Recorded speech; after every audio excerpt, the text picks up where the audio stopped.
Hello guys, আমরা আজকে নিয়ে আসলাম নতুন একটি ব্লগে আমাদের বন্ধুদেরকে নিয়ে। আজকে নতুন একটি প্ল্যান নিয়ে আসলাম আমরা এই গণকুয়াশা 14 ডিগ্রি সেলসিয়াস তাপমাত্রার মধ্যে গণকুয়াশার মধ্য দিয়ে আমরা যাচ্ছি মোহনগঞ্জ পাহাড়টা খেজুরের রস খাওয়ার জন্য। আমাদের সাথে আছে আমাদের চার বন্ধু, আমরা চার বন্ধু গণকুয়াশার মাধ্যমে আমরা যাচ্ছি মেট্রোপথ দিয়ে আমরা যাচ্ছি। সেই রেল লাইনে মানে এত সকালে মানুষ নেই বলে চলে, সেই মানুষ না থাকা সত্ত্বে আমরা চারজন সেই একটি রিস্ক নিয়েছি।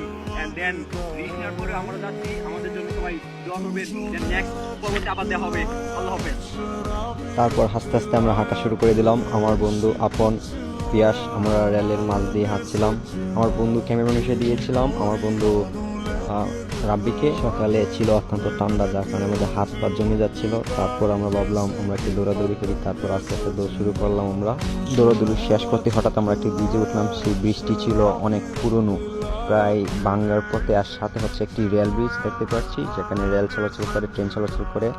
এখানে সুন্দর পরিবেশ, সুন্দর মনোরম। এই শীতের সকালটা ছিল খুব উপভোগ করার মতো। হঠাৎ করে আমরা শুরু করে দিলাম, আমরা একটু টিকটকের মতো ভাব নিলাম।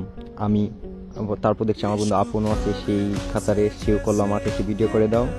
তারপর একটু পরে আবার সে বললো আমার বন্ধু পিয়াস, সে বললো আমাকে একটু ভিডিও করে দিত। শীতের সকাল, সুন্দর পরিবেশ। তারপর রাস্তাটা ছিল অত্যন্ত সুন্দর, যার কারণে আমরা এখানে কিছু পিক নিলাম বন্ধুদের সাথে স্মৃতি হিসেবে রাখার জন্য।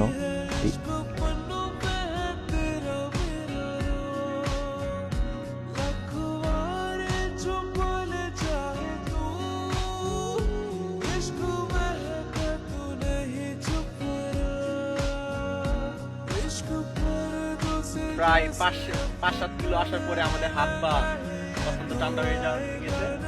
এখন দেখতে পাচ্ছি কুয়াশার মাঝে হালকা বাতাস, যার কারণে আমাদের হাঁটতে খুবই অসুবিধা হচ্ছে।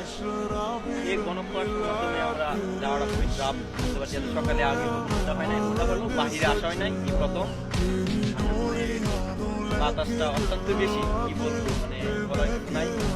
হাত পা জমে যাইতেছে। যাই হোক, দেখি আর যেতে পারি, তারপর বিকল্প ব্যবস্থা করা যায় কি। আবার দেখা হবে, আবার নতুন কিছু সুন্দর মুহূর্ত নিয়ে বন্ধুদের সাথে, আবার নতুন ব্লগে।